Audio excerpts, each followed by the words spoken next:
Gold, trusted gold buyers. మీరు తాకట్టు పెట్టిన బంగారాన్ని విడిపించి ఈ రోజు ఉన్న మార్కెట్ ధరకు కొనబడను. సంగతి నీకెందుకు? మేము ఎలాగున్నా మాకు అనేకమైనటువంటి సమస్యలు ఉన్నాయి. ఉన్నాయి, కానీ అది నా ఇంట్లో సమస్యలు. ప్రతి మనిషికి రెండిళ్ళు ఉంటాయి. ఒకటేమో తను నివసించే ఇల్లు అయితే, రెండో ఇల్లు తన దేశము. ఇక్కడ నివసిస్తున్నటువంటి ముస్లింలకు కూడాను రెండు ఇల్లులు ఉన్నాయి. ఒకటి తను నివసిస్తున్నటువంటి ఇల్లు అయితే, రెండో ఇల్లు అతిపెద్ద ఇల్లు ఈ దేశం. ఈ దేశం యొక్క ఏదైతే అంశం ఉందో, మేము ఇంటి లోపల మేము మాట్లాడుకుంటాము. ఇంటి బయట you are no way concern. Who the bloody hell you are? నువ్వు ఎవరివి మాట్లాడటానికి? నాకు అనేకమైనటువంటి ఇష్యూస్ ఉండవచ్చు, అనేకమైనటువంటి అంశాలు ఉండవచ్చు. అవన్నీ మేము సెటరేట్ చేసుకుంటాం. నీకు అనవసరమైన అంశం కదా. అలాగైతే కనుక మేము అనేకమైనటువంటి విషయాలు నీ గురించి మాట్లాడాలి. కాకపోతే మా దగ్గర అంత సమయం లేదు.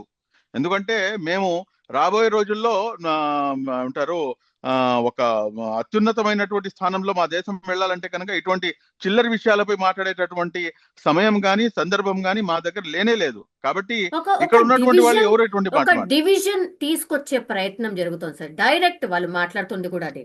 అంటే ఏంటి?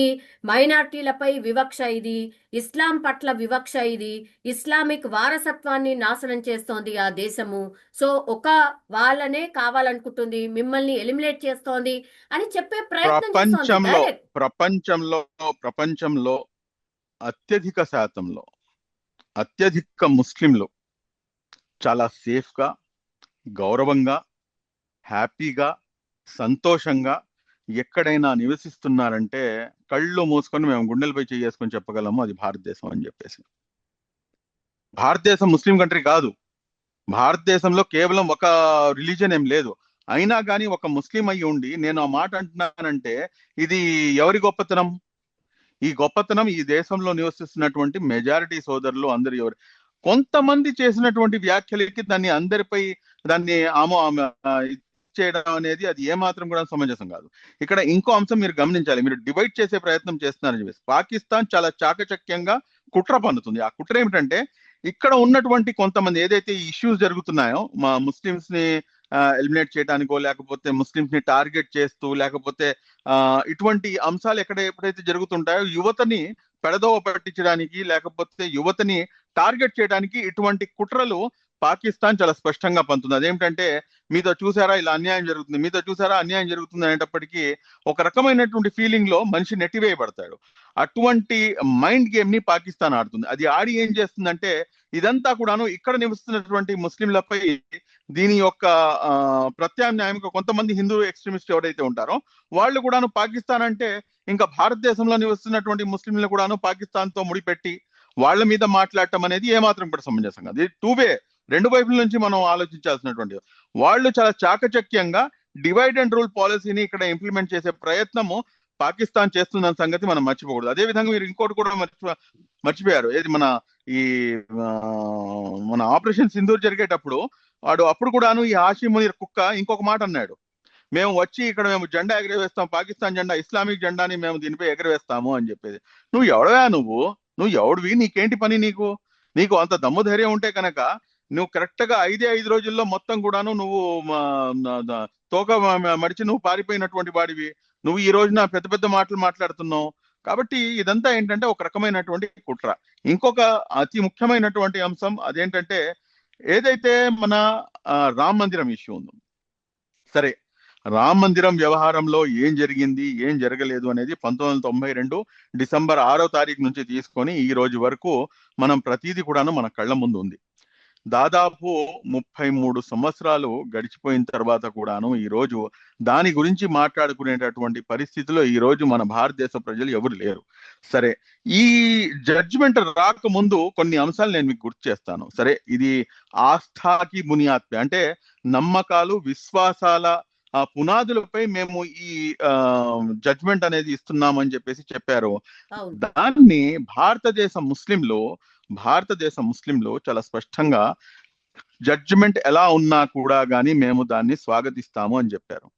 మీరు ఒక్కసారి గమనించాల్సిన అంశం ఏంటంటే, దీన్ని మీరు రీల్ చేస్తారో లేకపోతే మీరు ఏ రకంగా దీన్ని జనాల్లోకి తీసుకెళ్తారో తీసుకెళ్ళండి.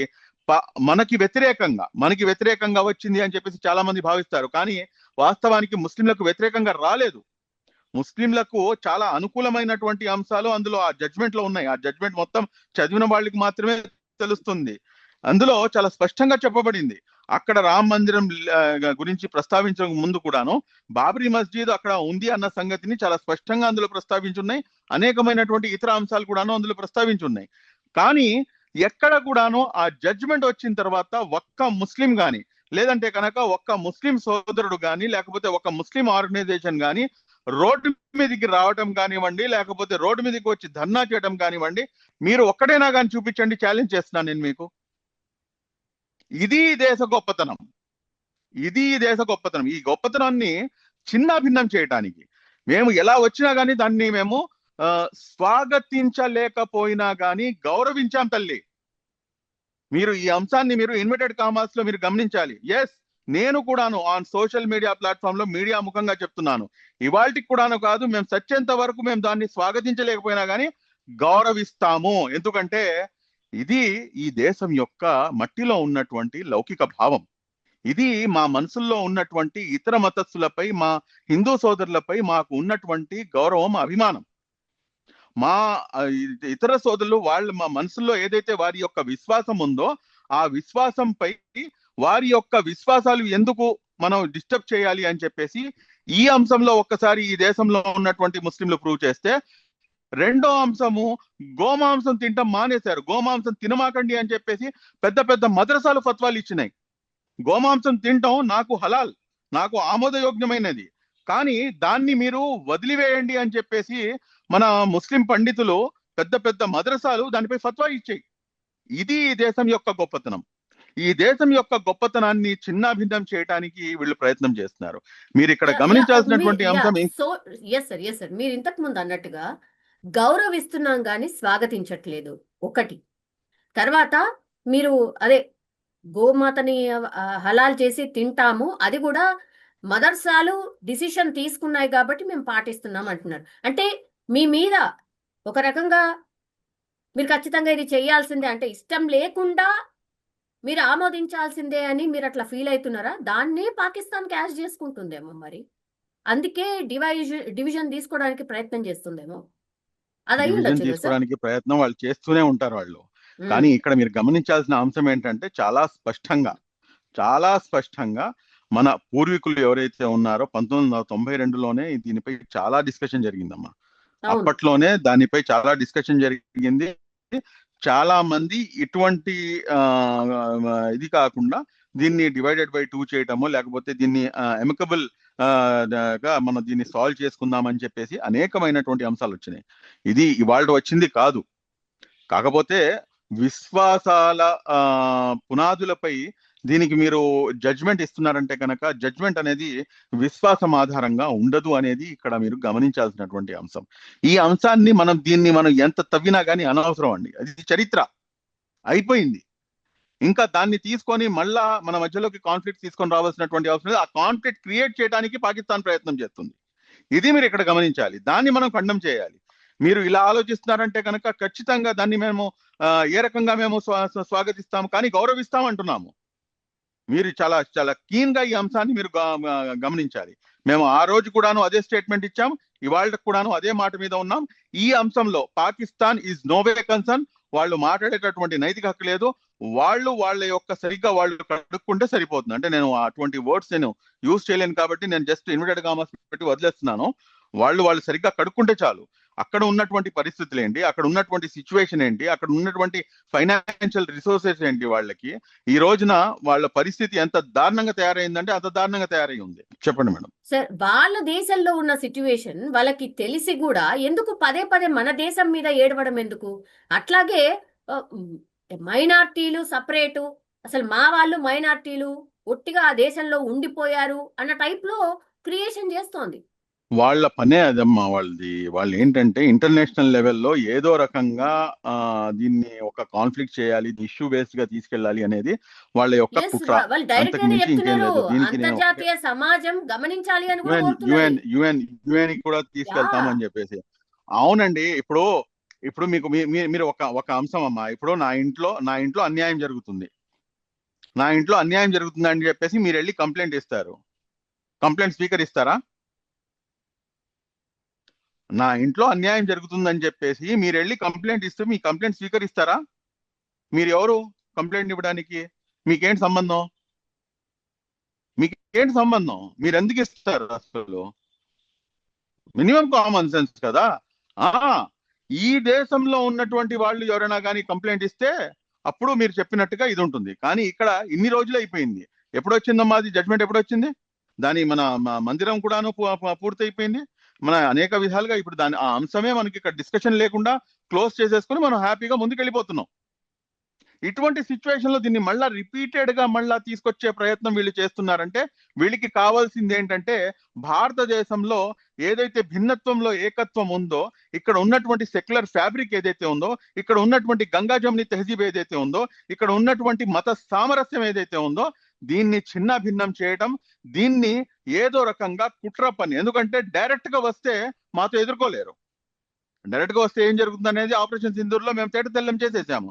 కానీ ఇంటర్నల్ గా మమ్మల్ని డిస్టర్బ్ చేసేసి, ఇంటర్నల్ వార్ ని క్రియేట్ చేసేసి, ఇంటర్నల్ గా మా మధ్యలో డిస్టర్బెన్సెస్ అనేది క్రియేట్ చేసేసి ఆ లబ్ధిని వీరు పొందాలని చెప్పేసి చూస్తున్నారు. ఇది మీరు గమనించాలి. దానికి మీరు ఇంతకు అవకాశం ముందు ఇక్కడ ఉన్నటువంటి ముస్లింలు ఏ మాత్రం కూడా ఇవ్వరు. ఇవ్వరా? Are you sure sir? ఎందుకంటే ఈ యంగ్ జనరేషన్ ఎవరైతే ఉన్నారో ఈ మాట వాళ్ళు మీరు అటు అంటుంటే ఇటుగా కనుక, ఈ మాట మీరు అంటారు ఆర్ యు షూర్ అన్న పదం మీరు యూజ్ చేశారు చూడండి. ఆర్ యు షూర్ ఎందుకు?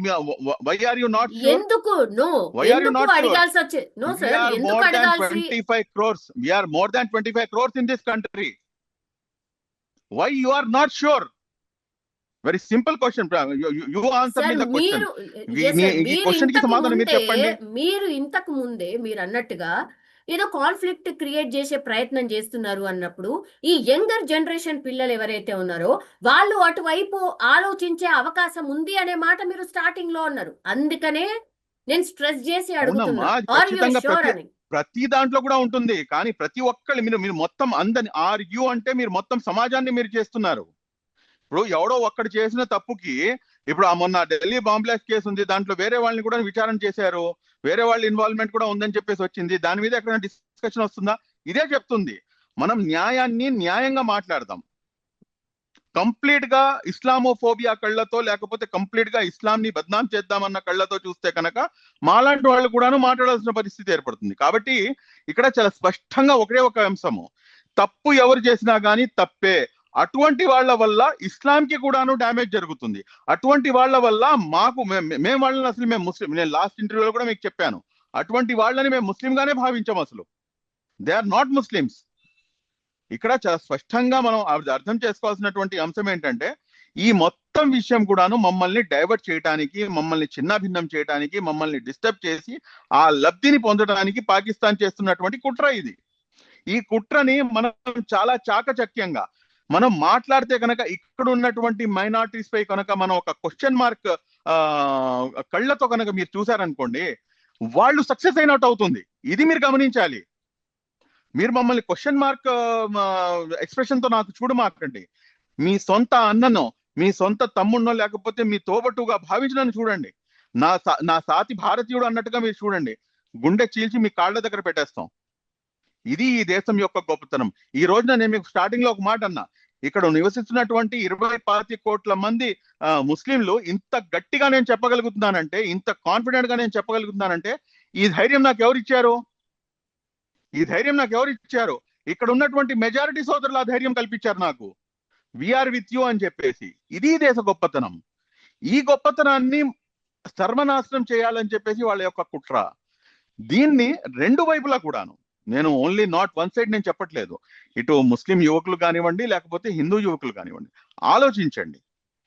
ఆలోచించి మీరు మనం అందరం కలిసి అఖండ దేశం వైపు వెళ్దామా? ఎస్, రెడీ, కమాన్. మనకి మీతో నాకు అనేకమైనటువంటి డిఫరెన్స్ ఆఫ్ ఒపీనియన్ ఉండొచ్చమ్మా మీతో నాకు. కానీ మీరు నా తోటి దేశస్తురాలు. There ends the matter. మేమందరం భారతీయులం. We are united as an Indian. మేము మతాలు ఉన్నాయి, మా కులాలు ఉన్నాయి, మాకు అనేక పంచాయతీలు ఉన్నాయి. ఆ పంచాయతీలన్నీ మళ్ళీ లోకల్ గా మళ్ళీ చూసుకుంటాం మేము, అవన్నీ తర్వాత సంగతి. బట్ వెన్ ఇంటర్నేషనల్ స్టాండర్డ్స్ లో, ఇంటర్నేషనల్ లెవెల్లో మనం నుంచుంటే కనుక we are one. As an Indians. నేను ఇలాగే ఉంటాను, మీరు అలాగే ఉంటారు, ఇంకో పంతులు గారు వస్తారు, ఇంకో ఫాదర్ గారు వస్తారు, ఇంకో సిక్కుడు సోదరుడు వస్తాడు, కానీ మేము చూడటానికి డిఫరెంట్ డిఫరెంట్ ఆహార్యంతో కనిపిస్తాము, కానీ అల్టిమేట్ గా మేము అందరం కలిస్తేనే భారతదేశం. ఈ భారతదేశాన్ని నువ్వు హిందూవి, నువ్వు ముస్లింవి, నువ్వు సిక్కువి, నువ్వు క్రిస్టియన్వి, నువ్వు పార్సీవి అని చెప్పేసి ఎక్కడికెక్కడ డివైడ్ చేసేస్తే ఏమవుతుంది? ఈ దేశం యొక్క బలమే భిన్నత్వంలో ఏకత్వం. ఆ బలం మీదే వీళ్ళు టార్గెట్ చేస్తున్నారు. And this is completely mind game. ఈ మైండ్ గేమ్ ని అన్ని వర్గాల ప్రజలు కూడాను గమనించాలనేది నా యొక్క ప్రార్థన. ఎట్లా ఎట్లా తిప్పికొట్టడం ఎట్లా సార్ మరి? దీన్ని మీరు ఇక్కడ గమనించాల్సినటువంటి అంశం ఒకటే, మీ నా నా గడ్డం, నా టోపీ మీకు అడ్డు కాదు, మీ బొట్టు నాకు అడ్డు కాదు, మీ ఆచార ఆహార వ్యవహారాలు ప్రతి 30 కిలోమీటర్లకు మారిపోతూ ఉంటాయి, ప్రతి 30 కిలోమీటర్లు మారిపోతుంటాయి. మీరు ఎలాగైతే ఉన్నారో మీరు అలాగే ఉండాలి, నేను ఎలాగైతే ఉన్నానో నేను ఇలాగే ఉంటాను. మీరు నన్ను గౌరవించండి, నేను మిమ్మల్ని గౌరవిస్తాను. ఇదే సెక్యులరిజం. నేను మీ మందిరానికి రావాల్సినటువంటి అవసరం లేదు, మీరు నా మసీదుకి వచ్చి టోపీ పెట్టుకొని ఓవర్ యాక్టింగ్ చేయాల్సిన అవసరము లేదు. మీరు హ్యాపీగా మీరు ఎలాగైతే ఉన్నారో మీరు అలాగే ఉండండి. మీరు నా టోపీ ధరించి మీరు మసీదుకి వస్తే కనుక మీరు ఏమీ నన్ను గౌరవించినట్టు కాదు, లేకపోతే నేను మీ మందిరానికి వస్తే మీరు నాకు బొట్టు పెడితే కనుక నేను మిమ్మల్ని గౌరవించినట్టు ఏమాత్రం కాదు. దీన్ని ఓవర్ యాక్టింగ్ అంటారు. నేను మనస్ఫూర్తిగా నా విశ్వాసం ఒకటి ఉంచుకొని ఊరికనే షోమైడాల్ చేసే పనులు రాజకీయ నాయకులు చేస్తారు. కాబట్టి ఇక్కడ ప్రతి ఒక్కరూ గమనించాల్సిన అంశం ఏంటంటే, ఎవరు ఎలా ఉన్నారో అలాగే ఉండండి, ఒకరిని ఒకరు గౌరవించుకోండి. ఈ దేశ సంస్కృతిలో భాగం అది. దీన్ని రాబోయే తరాలకు మనం అందించాలి. అంతే తప్పించి నువ్వు ఇలా ఎందుకున్నావు, నువ్వు ఇలా ఎందుకు చేస్తున్నావు, నీ కమ్యూనిటీ వాళ్ళు ఇలా చేస్తున్నారు, వీళ్ళు ఇలా చేస్తున్నారు అంటే దానికి మళ్ళీ కౌంటర్ క్వశ్చన్ వచ్చింది. ఆయన్ని చంపింది ఎవరు, ఈయన్ని చంపింది ఎవరు, ఈయన్ని చంపింది ఎవరు, దీనికి స్టాప్ ఎక్కడ ఉంటుంది చెప్పండి. కాబట్టి ఒకళ్ళని ఒకళ్ళు మనం కించపరచుకోవడమో లేకపోతే ఒకళ్ళని ఒకళ్ళు మనం క్వశ్చన్ చేసుకోవడం కన్నాను ఒకరు ఒకరు కలిసి మనం ఏ అంశాలపై మనం ముందుకు అడుగు వేయగలము. ఈ రోజున అనేకమైనటువంటి అంశాలు ఉన్నాయి. ఈ భారతదేశంలో అనేకమైనటువంటి అంశాలు. యువత పెడదవ పడుతుంది. యువత అన్న యువతలో హిందూ యువత ఉందా, ముస్లిం యువతనే ఉందా, లేకపోతే క్రైస్తవుల యువత ఉందా? ఈ రోజున డ్రగ్స్ లేదంటే గంజాయి ఇటువంటి మాదక ద్రవ్యాలకి వాళ్ళందరూ కూడా అలవాటు పడుతున్నారు. ఇది కామన్ ఇష్యూ కాదా? ఇది కామన్ ఎజెండా కాదా? ఈ ఎజెండాపై మనం అందరం కలిసి పనిచేసుకోలేమా? మన భారతదేశం అభివృద్ధి కోసము మనం అందరం కలిసి పనిచేసుకోలేమా? ఇటువంటి అంశం ఎక్కడైతే మనం యునైటెడ్ అవుతామో అటువంటి అంశాలు. నేను మీకు ఒక ఎగ్జాంపుల్ చెప్పి నా యొక్క దీన్ని మనం ముగిద్దామా. 19th డిసెంబర్ 1927 నేను అనేక రోజుల నుంచి నేను ఒక డిమాండ్ చేస్తున్నాను. దాదాపు 7-8 సంవత్సరాల నుంచి నేను డిమాండ్ చేస్తున్నాను. ఒక రెండు పర్సనాలిటీస్ గురించి మీకు చెప్తాను. ఒక ఆయన పేరు రామ్ ప్రసాద్ బిస్మిల్, ఒక ఆయన పేరు అష్ఫాకుల్లా ఖాన్. వీళ్ళు ఇద్దరు కూడాను ఫ్రీడమ్ ఫైటర్స్ అండి. కాకోరీలో జరిగినటువంటి ఏదైతే ఇన్సిడెంట్ ఉందో ఆ ఇన్సిడెంట్ లో వీళ్ళని పోలీసులు అరెస్ట్ చేస్తారు. అరెస్ట్ చేసి 1900 సంవత్సరంలో అష్ఫాకుల్లా ఖాన్ పుడతాడు. కేవలం 27 సంవత్సరాల యువకుడు అతను. 27 సంవత్సరాల యువకుడు. అష్ఫాకుల్లా ఖాన్ ఎవరంటే, అష్ఫాకుల్లా ఖాన్ వల్లనే నేను ఇన్స్పైర్ అయ్యాను అని చెప్పేసి షహీద్ భగత్ సింగ్ చాలా ఓపెన్ గా లెటర్ రాసి మొత్తం ప్రపంచానికి తెలియజేశాడు. అతను అష్ఫాకుల్లా ఖాన్. ఈ రోజున అష్ఫాకుల్లా ఖాన్ నేను మీకు చెప్పేంత వరకు మీకు అష్ఫాకుల్లా ఖాన్ తెలుసా? మీకు తెలియదు. ఫ్రాంక్ గా మాట్లాడదాం, తెలియదు. కానీ భగత్ సింగ్ తెలుసా? భగత్ సింగ్ తెలుసు, అందరికీ తెలుసు భగత్ సింగ్. నేనేమంటానంటే, ఈ అష్ఫాకుల్లా ఖాన్ ఎందుకు అంత త్యాగం చేశాడు అనేది యువతలోకి తీసుకెళ్తే, అరే ముస్లిం సమాజం నుంచి ఇన్ని త్యాగాలు ఉన్నాయా అనేది హిందువులు కూడా ఆలోచిస్తారు. అదే విధంగా ముస్లిం యువకులకి తెలుస్తుంది, అరే నా పూర్వీకులు ఇన్ని త్యాగాలు చేసి తీసుకొచ్చారా ఈ స్వతంత్రాన్ని, మళ్ళా దీన్ని కాపాడాల్సిన బాధ్యత నాది కాదా అని చెప్పేసి 1927 డిసెంబర్ 19వ తారీఖున వీళ్ళు ఇద్దరిని కూడాను, రామ్ ప్రసాద్ బిస్మిల్ని, అష్ఫాకుల్లా ఖాన్ని. రామ్ ప్రసాద్ బిస్మిల్ని అప్పట్లో చెప్తారు, నువ్వు ముస్లింని నువ్వు చేరదీస్తున్నావు అని చెప్పేసి అడిగితే, నాకు ఇక్కడ హిందూ ముస్లిం అనేది ఇంపార్టెంట్ కాదు, ఈ దేశం కోసం అతను మాట్లాడుతున్నాడా లేదా, ఈ దేశం యొక్క మాతృభూమి కోసం అతను చేస్తున్న త్యాగం ఏంటి అనేది నేను చూస్తాను, నాకు అతనితో రిలీజన్తో నాకు సంబంధం లేదంట. అదే విధంగా అష్ఫాకుల్లా ఖాన్ చెప్తారు, అతను ఒక బ్రాహ్మణు, అతనితో పాటు నీకేంటి అంటే, నాకు బ్రాహ్మణ ఇంకోట నాకు అనవసరం, నా దేశం నా మాతృదేశంపై దండయాత్ర చేసి వచ్చిన వాళ్ళకి నేను కలిసి నేను యాజ్ ఏ ఇండియన్ గా నేను కలిసి పోరాడతానని చెప్పేసి ఇద్దరు కలిసి పోరాడి 1927 డిసెంబర్ 19వ తారీఖున ఇద్దరిని కూడాను ఉరికంబం ఎక్కిచ్చేస్తారు. ఇది ఒక మత సామరస్యానికి చిహ్నం. నేను చేస్తున్న డిమాండ్ ఏంటంటే కమ్యూనల్ హార్మనీ డేగా ఆ రోజుని ప్రకటించండి. డిసెంబర్ 19th ని కమ్యూనల్ హార్మనీ డేగా ప్రకటించండి. వీళ్ళ యొక్క త్యాగాన్ని మనం స్మరించుకోవాల్సినటువంటి అవసరం ఉంది. లాస్ట్ లో ఒక్క మాట చెప్తాను, నేను వీళ్ళ గురించి చెప్తుంటే నాకు గూమ్స్ బంప్స్ వస్తాయి. వీళ్ళు మీరు అష్ఫాకుల్లా ఖాన్ ని ఉరి తీసేటప్పుడు అతనికి అడుగుతారు, నీ యొక్క ఆఖరి కోరిక ఏంటి అని చెప్పేసి అడిగితే అతను చెప్పినటువంటి సమాధానము ఈ రోజు కూడాను నా కళ్ళెమ్మటి నీళ్ళు తెప్పించి అతను చెప్పిన సమాధానం ఏంటంటే, నేను ఏ మతాన్ని అయితే నేను విశ్వసిస్తున్నానో ఆ మతం అయితే పునర్జన్మపై విశ్వాసం లేదు, కానీ ఒకవేళ నాకు కనుక పునర్జన్మను ఇస్తే కనుక నేను ఇంకోసారి ఉరి ఎక్కడానికి నేను సిద్ధం అని చెప్తాడు తల్లి. అటువంటి వీరుల యొక్క వారసులం మేము. మమ్మల్ని దయచేసి ఆ కళ్ళతో చూడమాకండి, ఆర్ యు షూర్ అని చెప్పేసి అడగమాకండి అమ్మా.